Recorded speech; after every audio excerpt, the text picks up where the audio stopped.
highest rainfall of 205 millimeter was recorded at Ponda, and the average rainfall for the day is 122 millimeter, which is the highest of this season.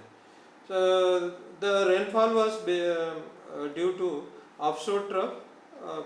Then, in addition to that, one cyclonic circulation lies over Bay of Bengal, and one cyclonic circulation, upper air cyclonic circulation over Chhattisgarh and Odisha, and another upper air cyclonic circulation over Marathwada. So the combined effect of this was there, due to which lot of moisture incursion took place, and very heavy to very heavy rainfall, and one place Ponda has recorded extremely heavy rainfall. For the next 5 days, forecast is the widespread rainfall will be there for all the 5 days, and for next 24 hours, heavy rainfall to very heavy rainfall is expected at few places, and extremely heavy rainfall at one or two places.